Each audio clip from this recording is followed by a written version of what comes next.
Until his daughter was safely home, Uncle Des' right-hand man Tony arrived like he was joining a party.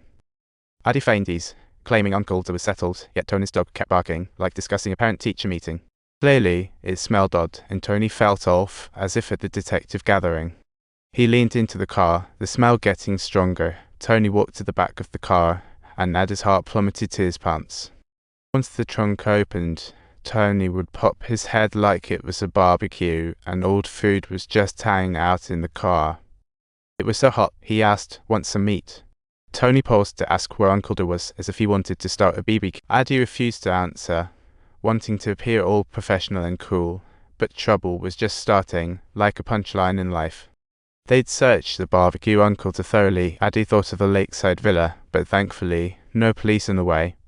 Uncle Des was dragged out like a boar, but thankfully, the warehouse had some culinary delights waiting for use.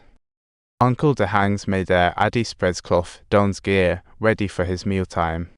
As he pulled the electric curtain, the noise reminded him of party vibes. Uncle Des had become just a plot device.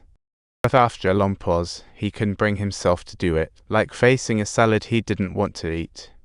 If he just kept taking baby steps, he might as well just hold a tea party. Addy decided to try a little tea party first. Like, cut a finger first, then go for the big moves. Wait a second, he seemed to have forgotten something crucial.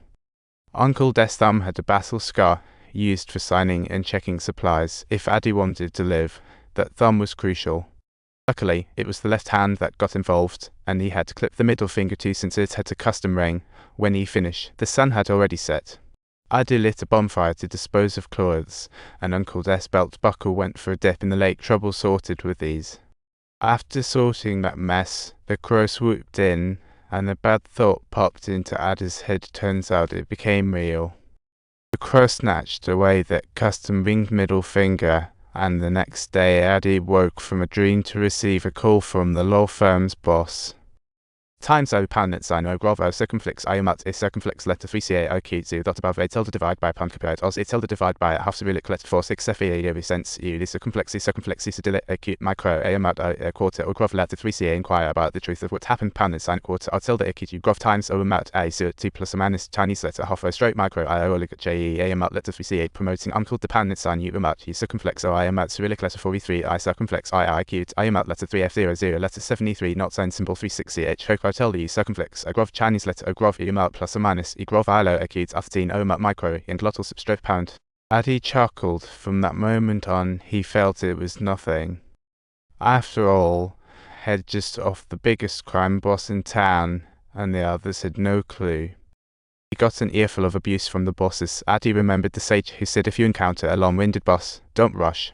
Try to understand their feelings, expectations, and values, then tell them, forget it, I'm out, it's a bad day.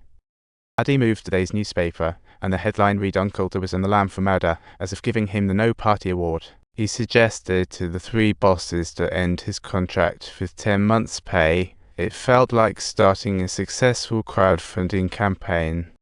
Leaving with client Uncle Des to spare the firm from media harassment. Normally, a law firm would never agree to something like this.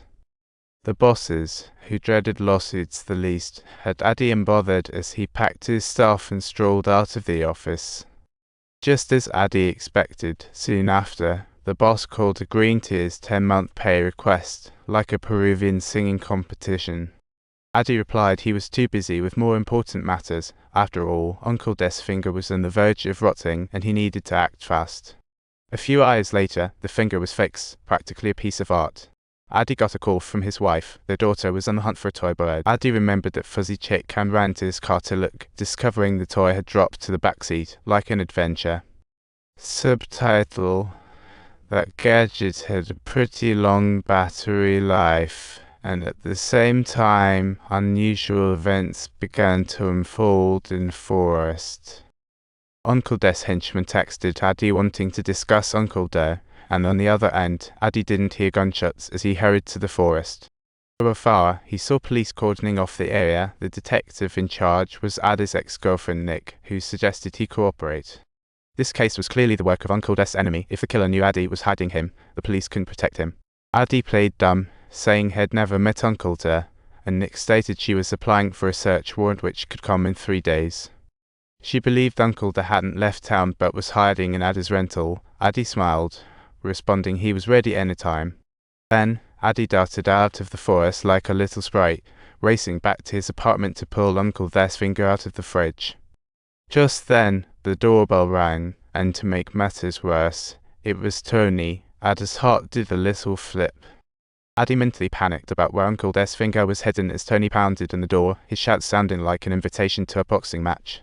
Subtitles: he threw the finger into the toilet bowl, pressed the flush button, heard the water roaring loudly, yet the finger resurfaced again, and Tony was nearly at the end of his patience. With one kick, Tony burst through the door. Addie had no choice but to shove the finger in his pocket, feeling like he was in a magic show. The dog caught the scent and barked endlessly like last time. Tony headed toward the bathroom, forcing Addie up onto the countertop to escape. Just as Tony was about to take a leak, Addie quickly tossed the finger to the dog, and Tony couldn't help but laugh. Tony gave Addie 3 days to find Uncle Der. If he had no news, he'd turn Addie into dog food. With that, he stormed out. The good news was the finger issue was finally resolved, but the next day, Addie got a call from his wife, demanding he come home. The best preschool rejected their daughter Emily's enrollment because Addie had helped Uncle Der, who wanted to take over the preschool. His wife gave Addie 3 days to fix Emily's school issue, so he had no choice but to drive straight to the preschool for a quick update. The director had an awful attitude. Meeting him felt like running into a celebrity with a huge ego. Addie searched online and found that guy was using refugee aid to hire refugee kids to make shoes. What a thief.